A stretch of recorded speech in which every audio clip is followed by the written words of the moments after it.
تعالى اقول لك حاجه مهمه جدا بخصوص ان احنا دلوقتي بنعمر وفي مكنه معمره دلوقتي مدورنا بتلين.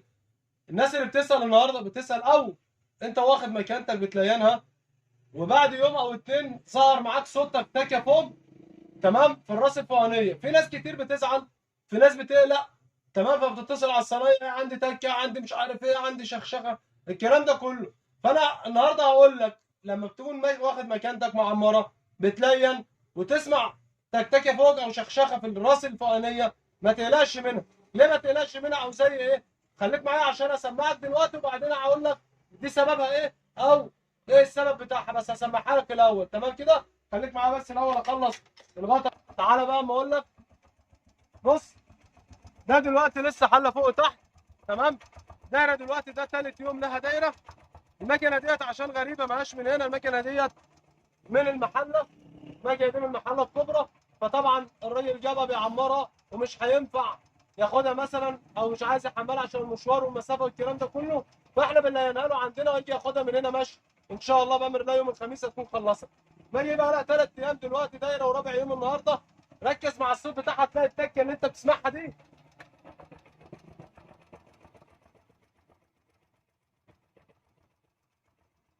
تمام كده؟ التكه ديت دي تكه التكيهات بتاعتها، ماشي. تكيهات المكنه بتريح ضغط الزيت بتاع الطرمبه بتاعت الزيت.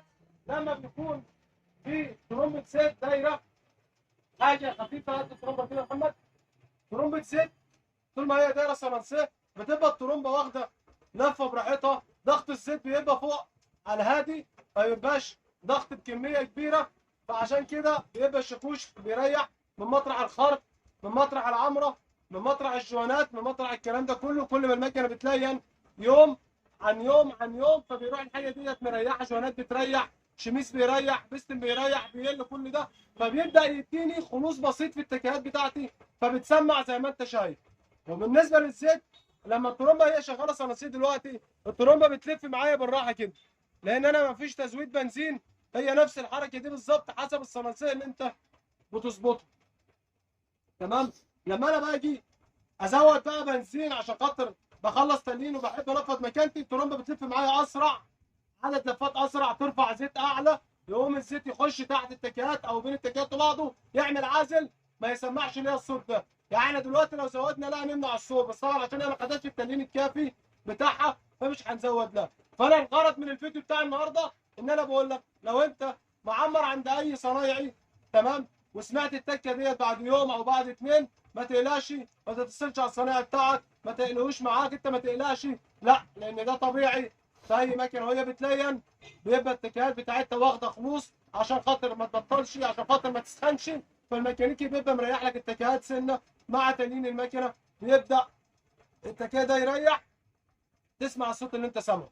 بعد ما بتطلع، لو انت ظابط تكيهاته مظبوط المظبوط، بعد ما بتطلع لو زودت لها دوستين بنزين كل حاجه بترجع على وضعها تاني. طب لو ما ظبطتش، لو زودت بنزين وما منعتش، بيبقى هو التكيهات مريحه زياده عن اللازم، يروح الميكانيكي بتاعك ظابط لك تكيهات، ترجع كل حاجه تاني على وضع بلادها، خرصت ما فيش فيها مشكله خالص. يبقى انت لو بتلين واخد مكانتك من عند الصناعه بتاعك وفيها اي مشكله في الصوت او سامع صوت الهزه اللي انا بقول لك على ديت، صوت الزقزقه دي، ما تخافش منها خالص. وده كان الفيديو بتاعنا النهارده عشان نوعي الناس. ان شاء الله الفيديو الجاي في شويه اسئله جايين بالنسبه للشركه بتاعت فيني اللي احنا كنا مصورين فيها ان شاء الله يوم الخميس اللي فات. فبامر الله فيها شويه اسئله جايين كده على قطع غيار معينه فيها، بالنسبه للكربيراتيرا، بالنسبه للشمازه، بالنسبه لحاجتها. ان شاء الله كل قطعه هنتكلم عليها، بس في فيديو عشان خاطر الناس تعرف تفهم الكلام وتستوعب الموضوع ويعرف ايه الصح وايه الغلط. وهي شركه محترمه جدا زي ما اتكلمنا عليها في قبل كده، وان شاء الله كل حاجه هنرد عليكم فيها، بس ان شاء الله الضغطه بتاعت الشغل اللي علينا غصب عنا، فلا نقدر نقدمه معاكم، احنا ما بنتاخرش. استنزلونا الفيديو الجاي ان شاء الله مع يسر ابو طبيخ في كل جديد. والسلام عليكم ورحمه الله وبركاته.